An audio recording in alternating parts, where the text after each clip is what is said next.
Midnight settles over Bhopal like a tired sigh. Street vendors have long since shuttered their stalls. The last buses groan into their depots, and 1 million people drift into sleep, unaware that the night has already begun to turn against them. Somewhere in the city's industrial quarter, under a sky filmed with winter haze, a different kind of silence gathers. The silence of systems that should be humming, warning, protecting, now idle, forgotten, or deliberately switched off. Inside the Union Carbide India Limited pesticide plant, the day's work is done. The lights burn a dim yellow in the control room as a skeleton crew watches dials and screens, more out of habit than urgency.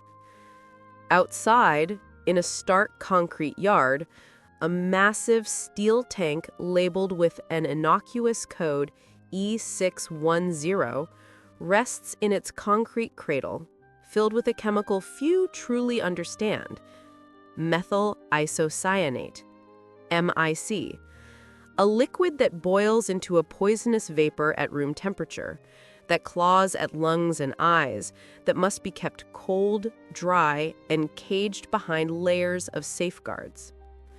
Those safeguards are failing. The refrigeration unit that should keep the MIC chilled has been shut down to save on costs, and the liquid inside the tank is already warmer than it should be. The pressure gauge on the tank, meant to be a watchful eye, has been erratic for days, so no one trusts it. The flare tower that could burn off escaping gas stands tall and useless, out of service. The scrubber system, the chemical shield that should neutralize toxic vapors, is dormant, starved of the steam and attention it needs. The guardians are present only on paper. Sometime late that night, in the maze of pipes and valves, water finds a path it should never take. A maintenance line not properly isolated, a valve not properly closed, a routine job done in haste or under pressure. A trickle slips into the MIC tank as quietly as a footstep in another room. No one sees it enter. No alarm sounds. Nothing changes, at least not yet. Inside the tank, the first droplets of water begin to react with the MIC. The molecules meet and the liquid shivers to life. The reaction is fierce and exothermic, pumping heat into the confined space. The temperature inside the tank begins to climb. As the reaction runs faster, gas forms, the pressure rises, and the once still liquid starts to churn. The steel shell that had seemed so solid becomes, in seconds, a pressure cooker with no release. In the control room, a faint hiss is reported, a suggestion of a leak, a vague irritation in the eyes of a worker out near the tanks. Someone glances at a gauge, taps it, frowns, and shrugs. The numbers do not match the smell in the air, and the plant has seen small leaks before. With safety systems offline, even a suspicious reading feels strangely ordinary. The night drifts on. Inside E610, calm has vanished. The temperature surges past 100 degrees Celsius, then higher, racing towards 200 degrees. The pressure mounts, pressing against the tank walls, against every weld and seam. The reaction feeds on itself, turning the tank into a cauldron of boiling poison. The concrete casing around it begins to warm and crack. The rupture disc, the last thin membrane guarding the outside world, strains against the swelling force. Then it breaks. There is a metallic crack, followed by a deep, guttural roar as a torrent of gas explodes out of the tank, forcing open the line to the atmosphere. A dense, white vapor gushes upward, then curls and folds, channeled towards a tower that cannot burn it and a scrubber that cannot neutralize it. There is nothing left between the MIC and the night air. The gas erupts from the plant like an invisible storm front. It is heavier than the air around it, so it does not rise and disperse. It sinks, and clings to the ground, pooling and creeping, a toxic fog slithering through gaps in the wall, over dirt roads, and into the narrow lanes of nearby neighborhoods. What begins as a localized leak becomes a rolling cloud, spreading steadily over several kilometers, enveloping homes, markets, and sleeping streets. In the first houses it touches, the reaction is immediate. A little girl wakes up coughing, clutching her throat, her eyes burning as if someone has thrown sand and fire into them. Her father stumbles out of bed, thinking it is smoke of fire somewhere nearby. He opens the door and the gas rushes in, thicker, stronger, a suffocating presence that forces him to his knees. His lungs feel as though they are filling with acid. He tries to shout for his neighbors but can barely form words. Across the street, an elderly woman staggers from her cot, eyes streaming. She calls for her grandson, but he's already curled on the floor, gasping, his chest heaving with shallow, frantic breaths. Dogs howl in the alleyways, then fall silent. Cattle collapse where they are tethered. Chickens thrash in their coops. The night that was once filled with the gentle hum of a sleeping city becomes a tapestry of choking, coughing, screaming. In dozens of homes, the same scene unfolds. People jerk awake with burning throats and searing eyes, unsure if they are dreaming. Some think it's a kitchen fire or a burst of smoke. They rush outdoors for air, only to find the outside worse than inside. The gas hugs the ground. It follows them into the streets, filling lungs, blinding eyes, triggering panic. Parents, blinded and terrified, fumble for their children's hands and drag them into the darkness, running without knowing where safety lies, only that they must move. Within minutes, the streets begin to fill. Men run barefoot, coughing and retching, guiding families by touch and voice alone. Mothers clutch infants whose cries turn to weak whimpers as their tiny airways swell and burn. Motorbikes weave wildly between stumbling crowds. Some climb onto roofs, thinking height will save them, but the gas swirls upward in eddies, finding them there as well. Others run towards the plant, believing they can escape beyond it, only to move deeper into the lethal plume. Hospitals are not ready for this. No one is. The first patients arrive doubled over, eyes milky and streaming, their breaths shallow, their hearts racing. Doctors, jolted out of sleep, rush to emergency rooms trying to guess the cause. Is it chlorine? Ammonia? Something else? There is no clear information, no warning, no chemical data sheet placed in their hands. Antidotes are unknown, therapies are improvised. Windows are opened for fresh air, but the air itself has turned against them. As the hours crawl toward dawn, the scale of the disaster reveals itself in fragments. An ambulance driver sees bodies in the street, too many to count. Some fallen mid-run, others cradling children who no longer move. A nurse looks out the hospital gate at a crowd that stretches into the darkness, all coughing, all begging for help. Many collapsing where they stand. A police officer covers his mouth with a cloth and tries to direct people to higher ground or away from the plant, but he too begins to stagger. By sunrise, the city awakes to a new and terrible reality. Where there should be morning chatter, there is an eerie quiet, broken only by distant sobs and the groan of overloaded vehicles. Bodies lie along the roadsides, in courtyards, at thresholds. Families search hospital corridors, peering at every bed, every corner, afraid to recognize a familiar face and equally afraid not to. The scent of the gas lingers in the air, a bitter, chemical tang that now smells like fear itself. The numbers begin as estimates and become accusations written in grief. In just those first hours, thousands of people are dead. Entire families erased in the span of a single night. Others left with empty chairs and unanswered questions. Many more, tens of thousands, have survived the initial onslaught, but carry deep injuries inside their bodies. Their lungs are scarred, their eyes damaged, their immune systems shaken. Children born in the months and years that follow bear the mark of that night in their own fragile health, in illnesses and conditions that trace back to the invisible cloud their parents once breathed. Outside the plant, investigators and officials arrive, stepping carefully through a landscape of devastation. They walk past the MIC tanks and safety equipment that should have stood as barriers between hazard and humanity.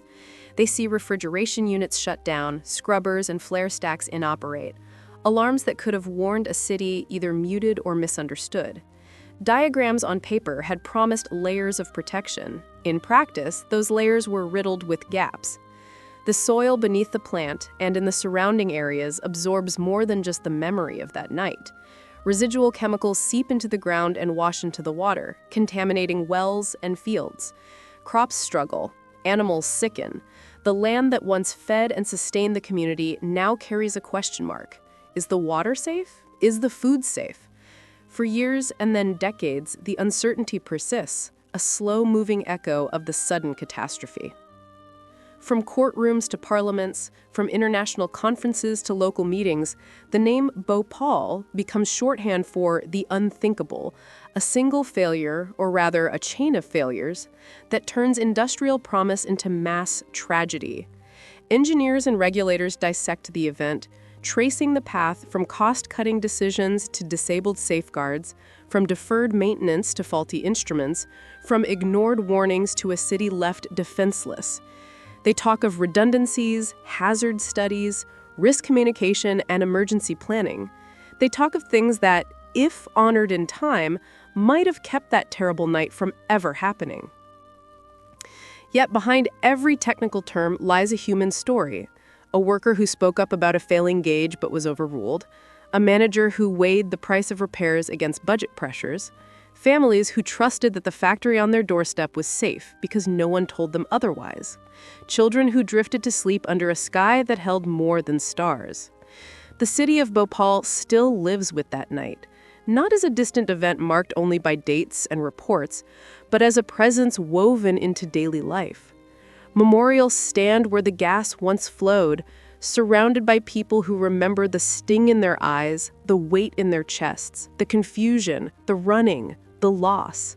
The ruins of the plant itself, rusted and overgrown, loom like a warning carved into steel and concrete. This is what happens when vigilance is treated as optional, when alarms are silenced long before they fail to sound. For engineers, operators, and leaders around the world, Bhopal is not just history, it is a mirror.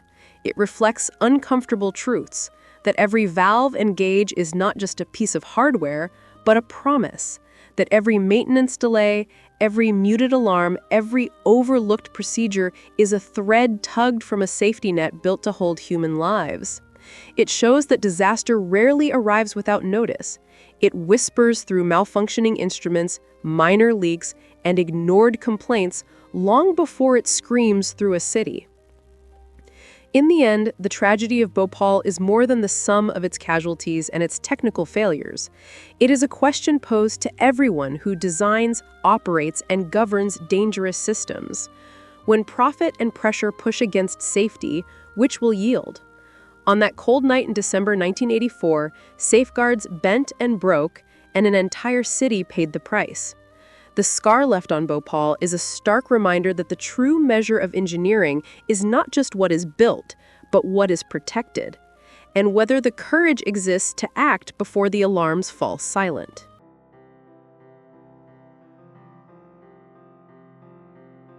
The Bhopal gas tragedy is one of the deadliest industrial disasters in history.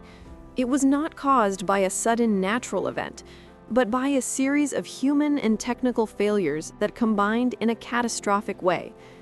Understanding what went wrong in Bhopal helps us grasp how critical safety culture and engineering diligence are to protecting communities from hidden dangers. The Union Carbide India Limited, UCIL, pesticide plant produced a chemical called methyl isocyanate, or MIC, a highly toxic and reactive gas.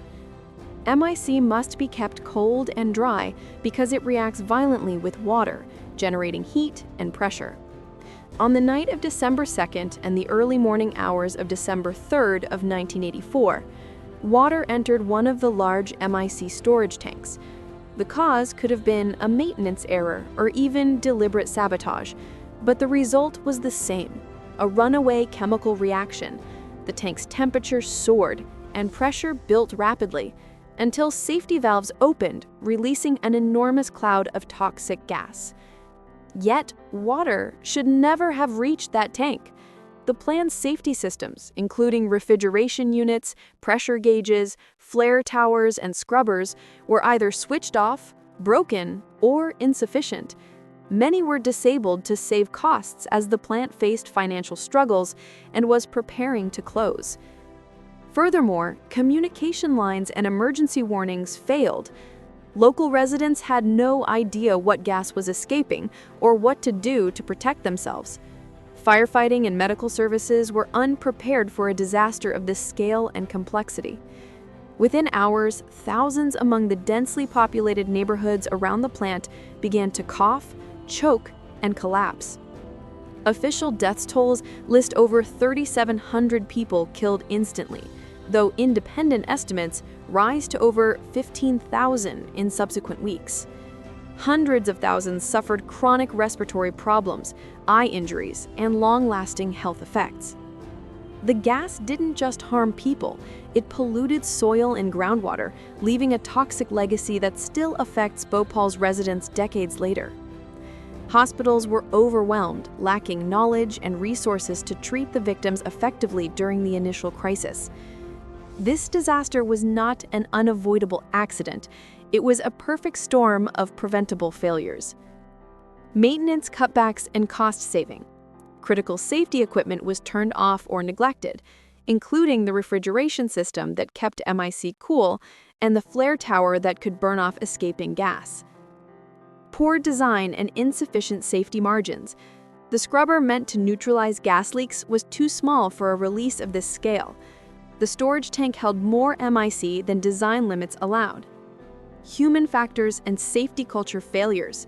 Workers were overworked and undertrained, unfamiliar with the true hazards they faced. Communication and emergency protocols were non-existent or inadequate. Lack of warning to the public. No effective alarm system or public education existed to warn residents to evacuate or take protective actions. Operating environment issues. Financial pressure to keep the plant running despite safety concerns, and the plant's location near densely populated areas with informal housing, shanty towns, increased vulnerability. The Bhopal disaster became a global wake-up call. Safety professionals developed what is now known as the Swiss cheese model of accident prevention. Multiple layers of safeguards so that if one fails, others still protect people. Today, chemical plants must follow strict rules. Conducting hazard and operability studies before starting operations to identify risks. Installing automated monitoring systems that track temperature, pressure, and gas leaks in real time. Creating secondary containment systems to prevent toxic gases from escaping into communities. Establishing robust process safety management systems to ensure ongoing equipment maintenance, staff training, and hazard review.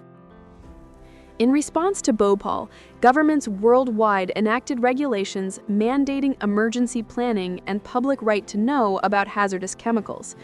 India implemented stronger environmental and chemical safety standards requiring emergency preparedness for large facilities. Bhopal teaches us that safety is not just technical, it's cultural and organizational. Every valve, every gauge, every alarm must be trusted and maintained. Every worker must know the risks fully and feel empowered to raise concerns. And communities must be informed and prepared for industrial hazards near them. The human cost of these lessons is heartbreakingly clear. But by remembering Bhopal, engineers, managers, policymakers, and citizens commit to vigilance. They work to make sure such a disaster never happens again.